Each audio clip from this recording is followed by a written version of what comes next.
Hello friends, तो कैसे हैं आप लोग। तो फ्रेंड्स, आज मैं आपके लिए एक टेस्ट लेकर आया हुआ हूं। ठीक है, तो आज का टेस्ट आपके लिए बहुत ही ज़्यादा इंपॉर्टेंट होने वाला है। तो आप लोग पूरा टेस्ट को जरूर ज्वाइन करेंगे एंड आप लोग अपना कमेंट भी करेंगे कि कितना मार्क्स आप लोगों ने स्कोर करा है।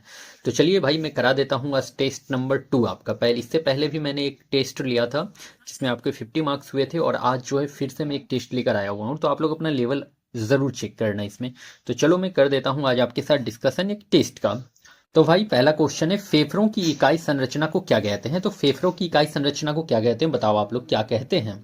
मैं आपको 2 सेकंड का टाइम दूंगा, फटाफट आप लोग देखो क्या होता है इसका आंसर। तो फेफड़ों की इकाई संरचना को भाई वो कूपिका कहा जाता है, एल्वियोली कहा जाता है। ठीक है, अगर आपसे पूछ ले कि स्टडी ऑफ लंग्स को क्या कहा जाता है, तो स्टडी ऑफ लंग्स, फेफड़ों की स्टडी को क्या कहते हैं, आप लोग बता सकते हो क्या। तो स्टडी ऑफ लंग्स को भाई कहा जाता है पल्मोनोलॉजी। ठीक है, पल्मोनोलॉजी। यहाँ पर मैं आपको डिटेल डिस्कशन भी करा दे रहा हूँ जो आपके लिए इंपॉर्टेंट होगा। तो आप लोग डिटेल डिस्कशन भी जरूर देख लेना और लिख भी लेना अपने कॉपी में। नोट्स बनाना इंपॉर्टेंट है आपके लिए। अच्छा, जो फेफड़ा का जो कुपिका होता है भाई, जो फेफड़ा का कुपिका जिसे एल्वियोली कहते हैं, तो फेफड़ा का जो एल्वियोली होता है वो क्या वहां पे करा जाता है, तो वो गैस विनिमय का स्थान है, मतलब गैस एक्सचेंज का स्थान है। ठीक है, तो गैस विनिमय का स्थान है। आपसे पूछ लेगा कि फेफड़ा का कुपिका में क्या होता है, तो भाई वो गैस विनिमय, गैस एक्सचेंज का जो स्थान है वो फेफड़ा का कुपिका होता है, एल्वियोली होता है। इसको भी ध्यान में जरूर आप लोग रख लोगे। Okay, next.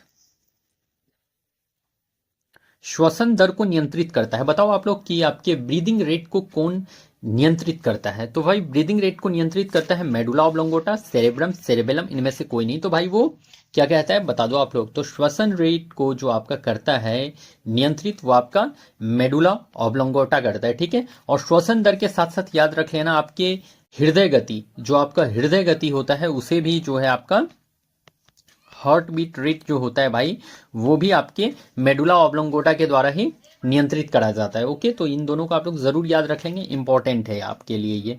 ठीक है, तो श्वसन दर और हृदय गति ये आपके मेडुला ऑब्लोंगोटा के द्वारा ही नियंत्रित करा जाता है। ओके, अगर आपसे पूछ ले कि आपके ब्रीदिंग रेट, अगर पूछ ले आपसे भाई कि ब्रीदिंग रेट जो होता है, ब्रीदिंग रेट वो आपके एडल्ट का कितना होता है, एडल्ट जो वयस्क होते हैं उनका ब्रीदिंग रेट कितना होता है, तो वो 12 से 18 प्रति मिनट होता है। ठीक है, तो 12 से 18 बार पर मिनट होता है ब्रीदिंग रेट आपके एडल्ट का। और अगर इन्फेंट का पूछ ले कि इन्फेंट का कितना होता है, मतलब कि नवजात शिशु जो होते हैं उनका कितना होता है ब्रीदिंग रेट, तो वो 30 से 35 टाइम्स जो होता है पर मिनट उनका होता है ब्रीदिंग रेट। तो इन्फेंट का अगर पूछ ले तो 30 से 35 बार पर मिनट जो इन्फेंट का ब्रीदिंग रेट है। एंड एडल्ट व्यस्क का पूछ ले तो 12 से 18 बार के साथ चला जाना है आप लोगों को। अच्छा, एक बात ये भी याद रख लेना कि लंग्स में जो होते हैं भाई वो टोटल 5 लॉब होते हैं। ये सब इंपॉर्टेंट है, लिखना जरूर आप लोग। 5 लॉब्स होते हैं, मतलब लॉब्स का मतलब समझ रहे हो आप लोग, तो हिस्सा। तो लंग्स का अगर पूछ ले कि कितना हिस्सा होता है, तो 5 लॉब्स होते हैं भाई आपके लंग्स के, मतलब 5 हिस्से होते हैं लंग्स के। देखो, दाया जो होता है, दाया दाया में आपका 3 लोब होता है, दाया में 3 लोब होता है और बाया में 2 लोब। तो बाया में कितना हिस्सा, तो दाया में कितना हिस्सा, तो 3 हिस्सा, और बाया में 2 हिस्सा होता है। तो 2 लोब्स जो होता है बाया का होता है और 3 लोब्स दाया में होता है। तो इस तरह से याद रख लेना, लंग्स में टोटल 5 लोब्स, 5 हिस्से होते हैं, जिसमें से दाया में 3 हिस्सा होता है और बाया में 2 हिस्सा होता है, 2 लोब्स होता है। ओके, आई होप कि आपका इतना दूर क्लियर हो गया होगा मैं आपसे क्या डिस्कस करना चाह रहा हूं। तो इस सभी पॉइंट को आप लोग जरूर लिखते हुए चलना मेरे दोस्तों। नेक्स्ट, श्वसन में प्रयुक्त होने वाली गैसों की मात्रा मापी जाती है।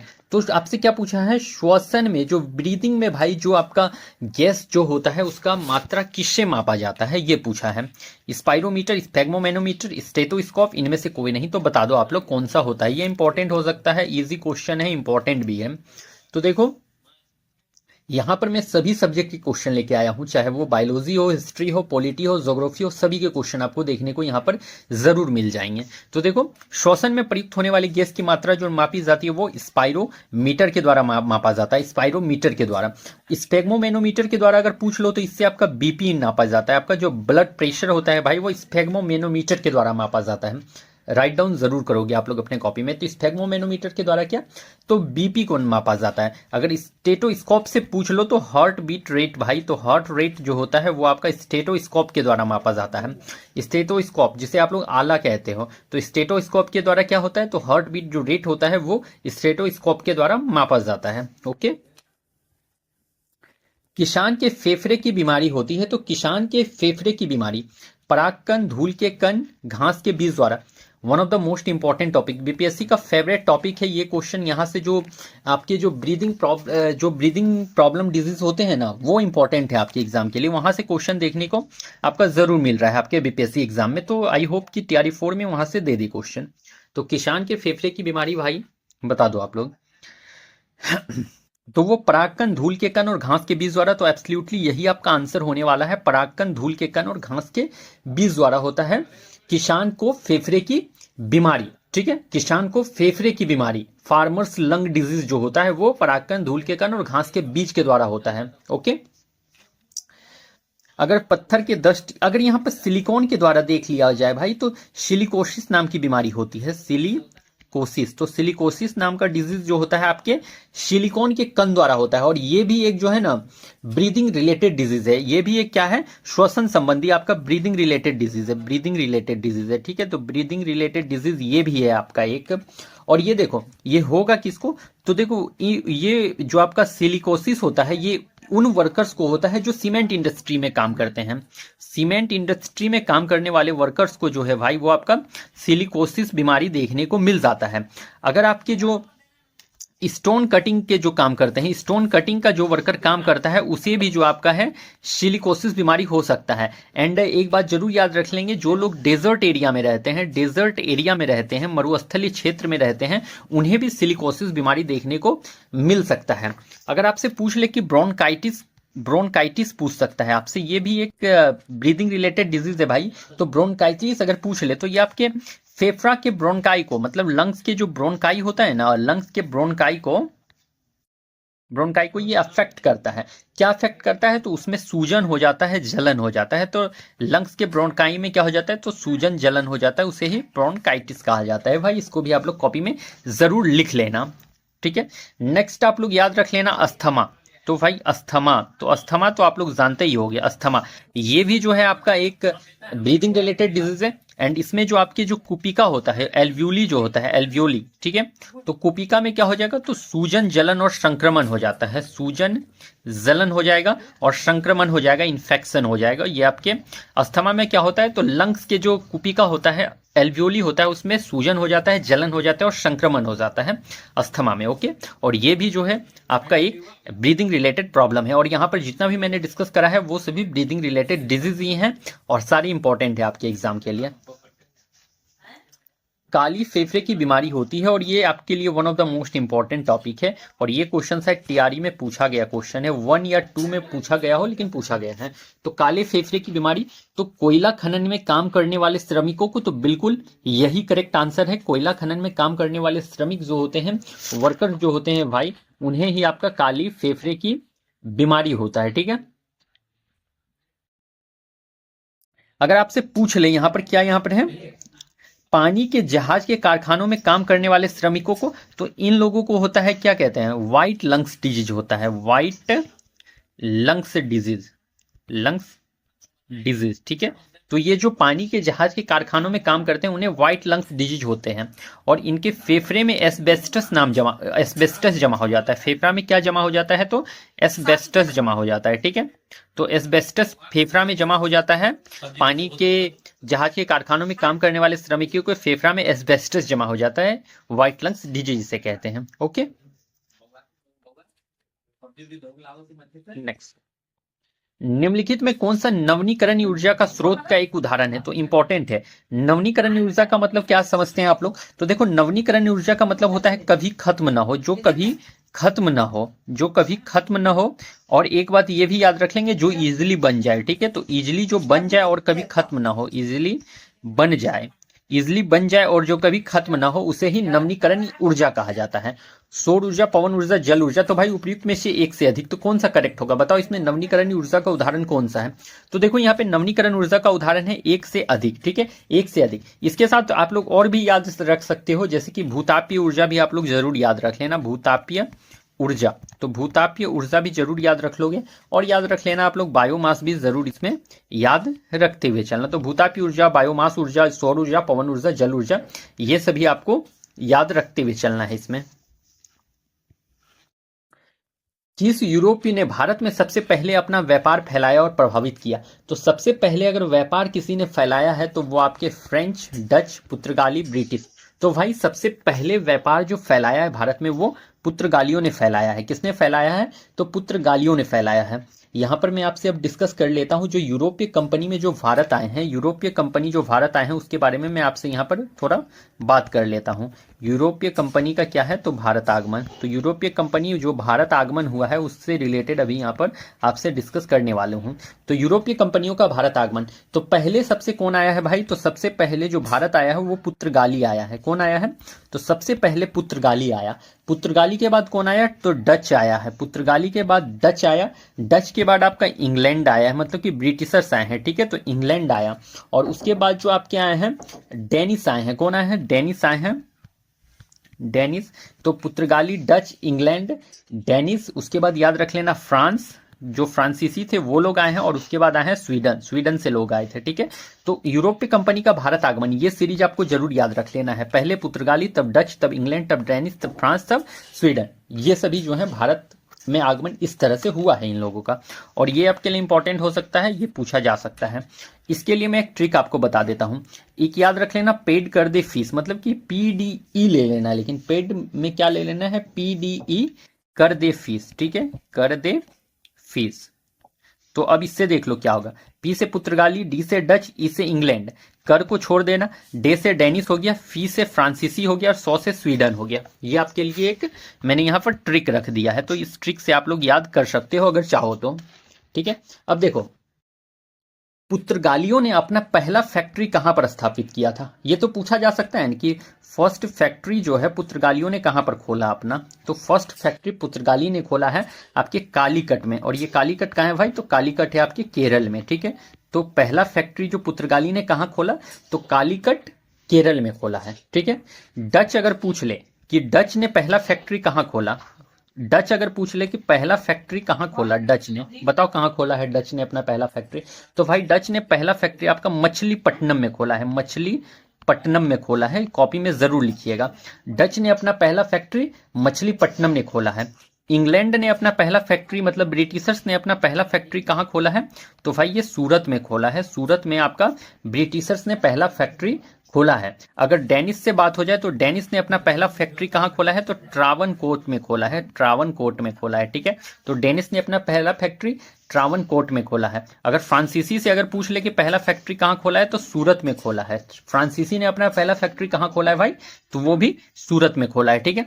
तो देखो, कॉपी में आप लोग नोट्स जरूर बनाना, क्योंकि यहाँ देख लो जो भी इंपॉर्टेंट हो सकता है आपके लिए वो मैं यहाँ पर डिस्कस कर रहा हूँ। तो अगर नोट्स बना लोगे ना भाई, तो अगर कहीं से आप लोगों ने अगर मतलब बैच परचेज करके नहीं भी पढ़ा है और यहाँ से कर लेते हो तो आपके लिए इनफ हो जाता है आपके एग्जाम में। तो बैच अगर आपने कहीं से नहीं भी परचेज किया और आप इससे यूट्यूब चैनल से फ्री में भी देख ले रहे हो ना, तो आपका कंप्लीट हो जाएगा। क्योंकि यहाँ पर जितने भी इंपॉर्टेंट हो सकते हैं पॉइंट मैं यहाँ पे आपसे डिस्कस करता हुआ जा रहा हूँ, कुछ भी छोड़ने की कोशिश नहीं कर रहा हूँ। तो आप लोग कंप्लीट अगर देखोगे, नोट्स बनाओगे, तो आपको इसका बेनिफिट जरूर आपके एग्जाम में देखने को मिल जाएगा।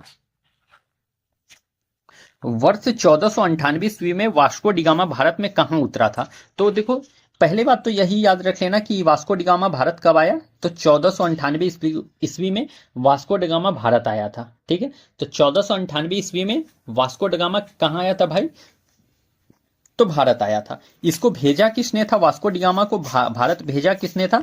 तो भाई इसके में पुर्तगाल के जो राजा थे, पुर्तगाल के जो राजा थे एनरिक, एनरिक। तो पुर्तगाल के राजा जो एनरिक थे उसने ही वास्को डिगामा को भारत भेजा था। तो पुर्तगाल के राजा एनरिक ने वास्को डिगामा को भारत भेजा था। और कब भारत आया था ये वास्को डिगामा? तो 1498 ईस्वी में आया। तो कहां पर उतरा था? तो भाई ये कालीकट में उतरा था। कहां पर? तो कालीकट में उतरा था। कालीकट केरल में उतरा था वास्को डिगामा सबसे पहले भारत। और कालीकट में जो है वास्को डिगामा का स्वागत किसने किया था भाई? तो कालीकट में वास्को डिगामा का स्वागत किया था वहां के राजा जमोरिन ने। किसने? तो जमोरिन ने। कालीकट के राजा जमोरिन ने वास्को डिगामा का भारत में स्वागत करा था, ठीक है। तो आपसे पूछ सकता है कि वास्को डिगामा का कालीकट में स्वागत किसने किया? तो वहां के राजा जो जमोरिन थे उसने स्वागत करा था।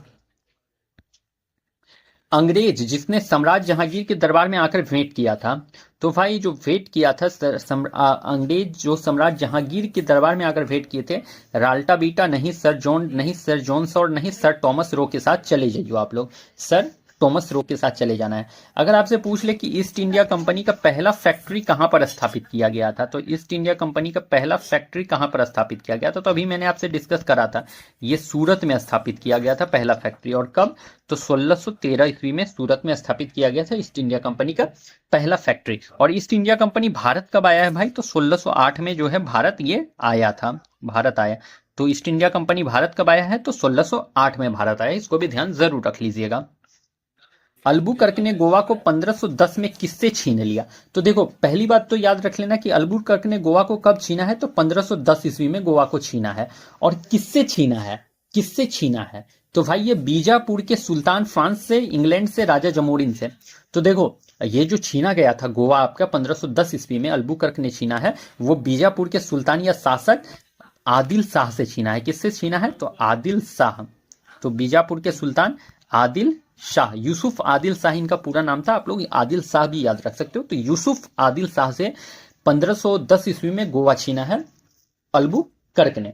अगर अल्बुकर्क की बात हुई है तो यहां अल्बुकर्क से कुछ पॉइंट आप लोग जरूर देख लेना।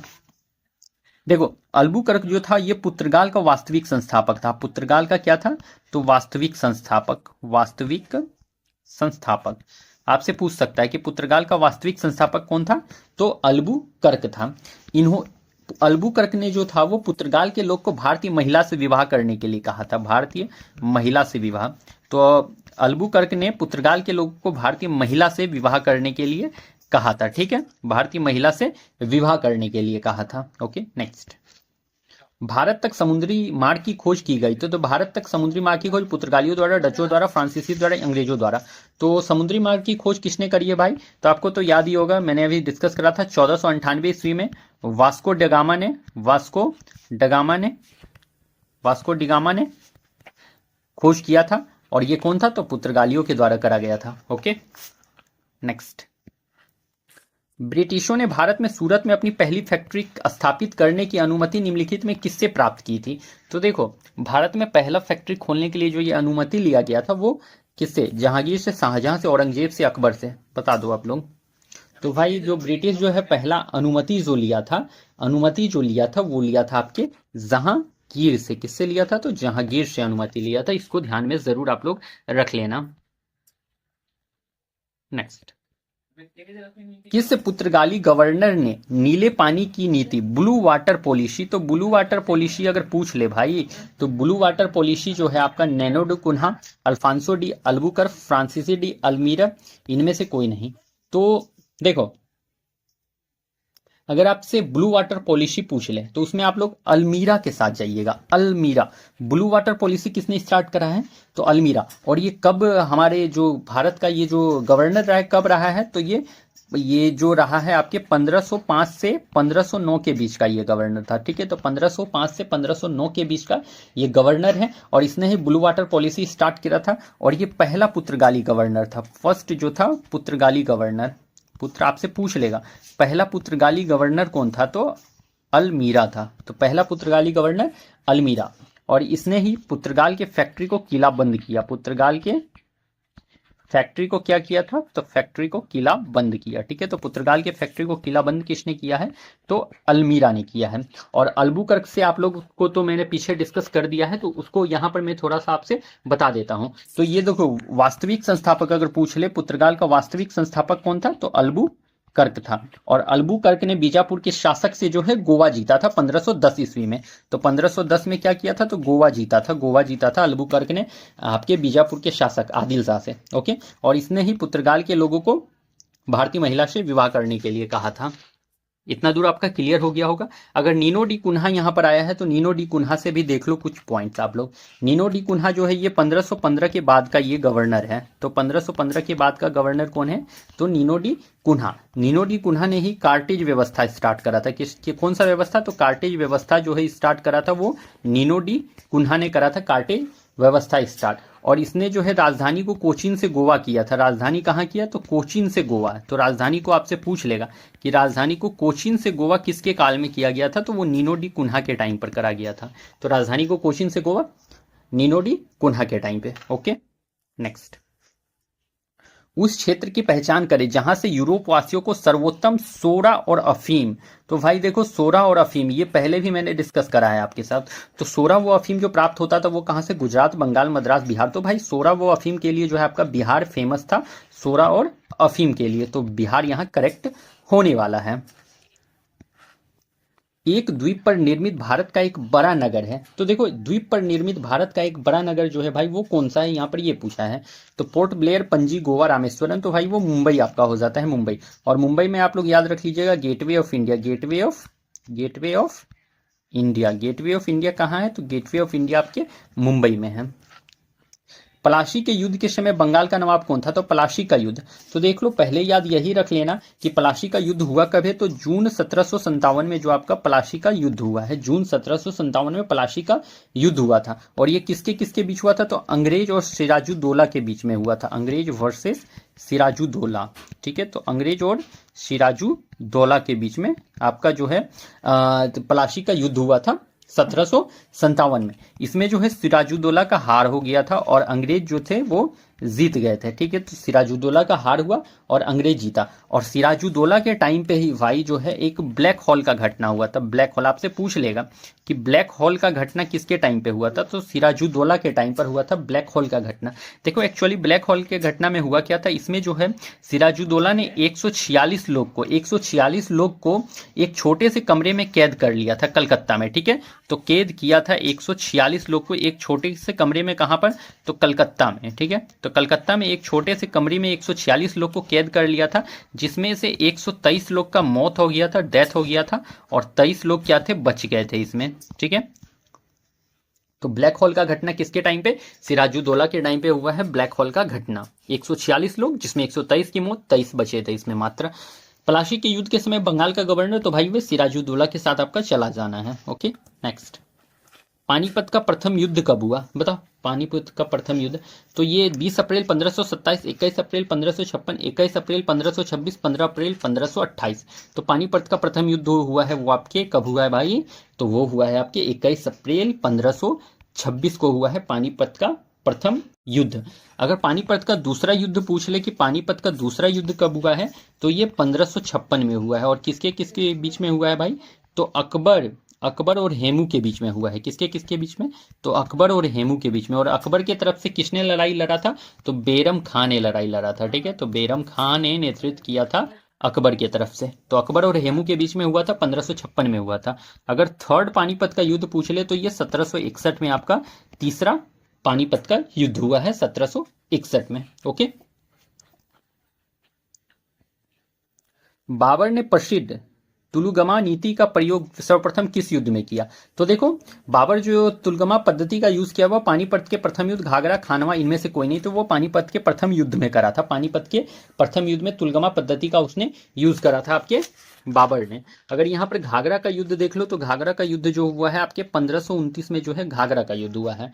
और खानवा अगर पूछ लिया जाए तो खानवा का युद्ध ये 1527 में हुआ है। और किसके किसके बीच में? तो बाबर और राणा संगा के बीच में। बाबर और राणा सांगा के बीच में, राणा सांगा के बीच में आपका खानवा का युद्ध हो गया था। ओके, भारत में ग्रांड ट्रंक रोड बनवाई थी। तो भाई जो जीटी रोड है, जीटी रोड ये भारत में किसने बनवाया है? ये यहाँ पर पूछा है। हुमायूं ने, शेरशाह सूरी ने, अकबर ने, शाहजहां ने। तो जीटी रोड आपका शेरशाह सूरी ने बनवाया है। और देखो, ग्रांटन ट्रंक रोड का नाम जो है ग्रांटन ट्रंक रोड किसने कराया था? बताओ तो। नाम जो है ग्रांटन ट्रंक रोड का पहले शेरशाह सूरी रोड हुआ करता था, बट इसका नाम जो है ग्रांटन ट्रंक रोड किसने किया? तो भाई ये ऑकलैंड ने किया था। ऑकलैंड ने जो ग्रांटन ट्रंक रोड का नाम बदलकर ग्रांटन ट्रंक रोड करवाया, जिसे इसे पहले जो है शेरशाह सूरी रोड के नाम से भी जाना जाता था। Okay, next. आईने अकबरी एक महान ऐतिहासिक कृति निम्नलिखित में किसके द्वारा लिखी गई है? तो आईने अकबरी जो है फिरोज शाह, अब्दुल रशीद, अबुल फजल, अमीर खुसरो। तो आईने अकबरी जो लिखा गया है वो आपके किसके द्वारा बता दो? तो अबुल फजल के द्वारा लिखा गया है। निम्नलिखित में कौन सी अंतर्राष्ट्रीय टेनिस खेल प्रतियोगिता घास के मैदान पर खेली जाती है? तो घास के मैदान पर खेली। तो देखो भाई, यहाँ पर क्या दिया है, निम्नलिखित में से किस अंतर्राष्ट्रीय टेनिस खेल पर घास के मैदान पर खेली जाती है, तो घास के मैदान पर खेली जाती है कौन सा खेल, तो वो अंतर्राष्ट्रीय ऑस्ट्रेलियाई ओपन है, विंबलडन है, फ्रेंच ओपन है, इनमें से कोई नहीं। तो भाई वो विंबलडन जो होता है वो आपके घास के मैदान में खेला जाता है। ओके नेक्स्ट, विश्व का सबसे बड़ा लिखित एवं सर्वाधिक व्यापक संविधान किस देश का है, तो भाई कॉन्स्टिट्यूशन जो सबसे बड़ा अगर पूछ ले किस देश का है, तो कॉन्स्टिट्यूशन सबसे बड़ा जो है आपके ब्रिटेन, अफ्रीका, भारत, तो वो भारत का जो है आपका कॉन्स्टिट्यूशन सबसे बड़ा है। और भारत का संविधान बनने में जो टाइम लगा था वो 2 साल 11 महीना 18 दिन लगा था। कितना, तो 2 साल 11 महीना और 18 दिन लगा था। तो भारत का संविधान बनने में कितना, तो 2 साल 11 महीना 18 दिन। और इसमें खर्च कितना हुआ था, तो अप्रोक्स 64 लाख रुपया खर्च हुआ था इसमें आपके संविधान को बनाने में। तो अप्रोक्स 64 लाख रुपए जो है भारत के संविधान बनाने में खर्च हुआ था। और 60 देश के संविधानों को मिलाकर, तो 60 देश के संविधान से विचार लिया गया है। भारत का संविधान जो बनाया गया है तो 60 देश के संविधान से विचार लिया गया है। ठीक है, 60 देश के संविधान से विचार लिया गया। ये क्वेश्चन आपसे पूछा जा सकता है कि कितने देशों के संविधान से मिलकर भारत का संविधान बना है, तो 60 देश के संविधानों के से मिलकर आपका भारत का संविधान बना है।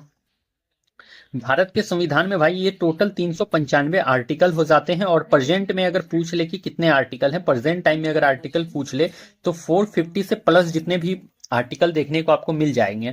तो अगर प्रेजेंट टाइम में आर्टिकल पूछ ले तो 450 प्लस से जो भी देखने को ऑप्शन मिल जाएगा उसमें आपको आंसर लगा के आना है। और अगर इसमें पूछ ले कि कितना है आर्टिकल प्रेजेंट टाइम में, तो 450 प्लस के साथ चले जाना है। ओके नेक्स्ट, कंप्यूटर में उपयोग के लिए बाजार में बिकने वाला प्रोग्राम को क्या कहते हैं, तो भाई ये आपका software system, software package, software program, software भाषा। तो भाई ये सॉफ्टवेयर पैकेज कहा जाता है। ठीक है, और कंप्यूटर के फादर कौन है, जनक, मतलब कंप्यूटर के जनक कौन है, तो भाई ये चार्ल्स बेबेज हो जाते हैं। कौन, तो चार्ल्स बेबेज। तो कंप्यूटर के जनक कौन, तो चार्ल्स बेबेज के साथ आप लोगों को चला जाना है कंप्यूटर का जनक। द इनहेरिटेंस ऑफ लॉस की लेखिका का नाम क्या है, तो किरण देसाई, सरहा देसाई, अनीता देसाई, अरुंधति रॉय। तो the inheritance of loss, the inheritance of loss के लेखक हैं किरण देसाई। ओके नेक्स्ट,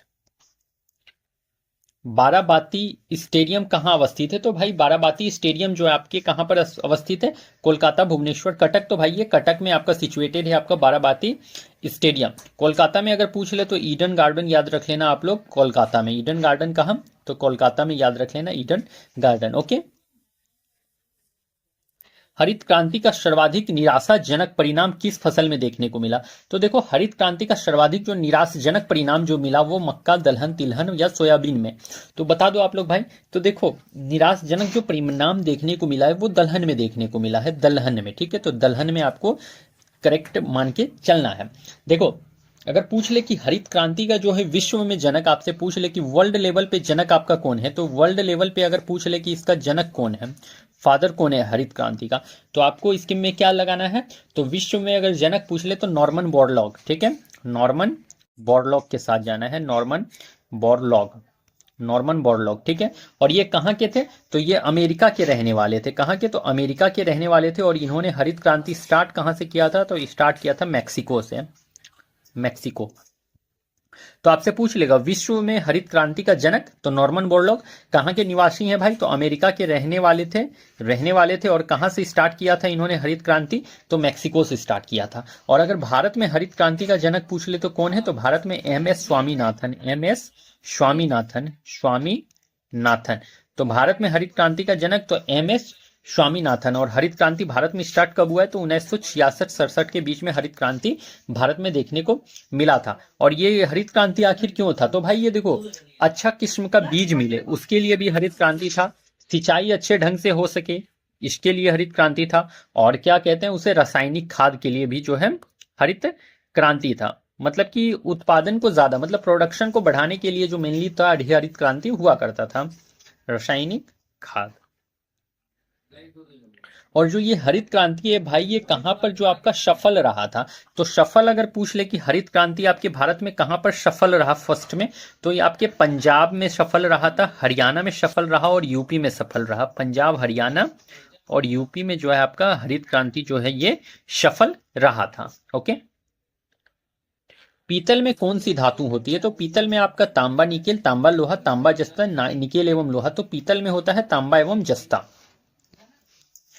व्यवसायिक बैंक का राष्ट्रीयकरण कब किया गया? तो भाई व्यवसायिक बैंक मतलब कि कॉमर्शियल बैंक अगर पूछ ले कि राष्ट्रीयकरण कब किया गया है, तो भाई वो आपका कब किया गया है ये बताओ। तो देखो पहले तो इसका बात याद रख लेंगे कि व्यवसायिक बैंक का राष्ट्रीयकरण किसने किया है? तो इंदिरा गांधी ने।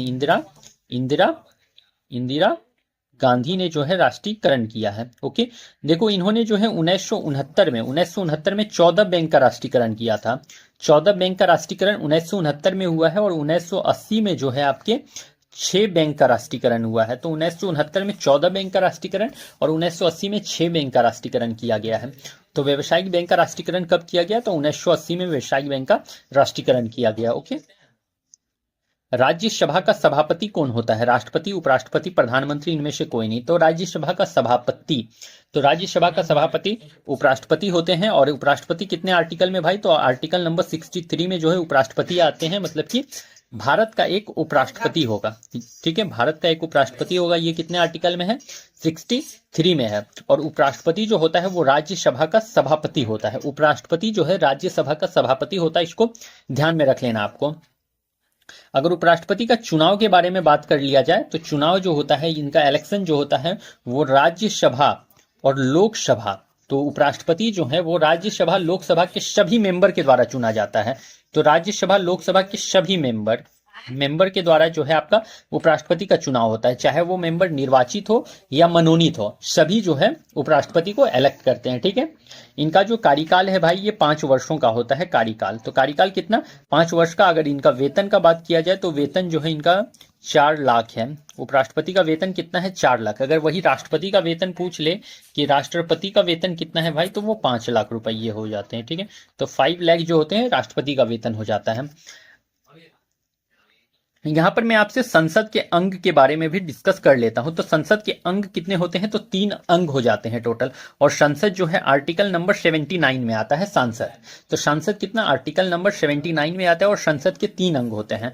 3 अंग कौन कौन से हैं भाई? तो देख लो, एक तो राज्यसभा हो जाता है, एक लोकसभा हो जाता है और एक राष्ट्रपति हो जाते हैं। ठीक है, तो संसद के 3 अंग राज्यसभा, लोकसभा और राष्ट्रपति हो जाते हैं। ओके, तो ये अंग भी आप लोग जरूर याद रख लेंगे। ओके,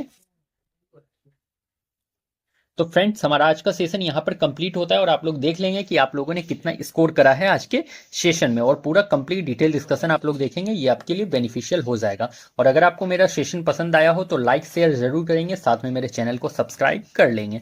तो चलिए फिर मैं मिलता हूँ कल किसी नेक्स्ट सेशन के साथ। तब तक के लिए आप लोगों को thank you and best of luck.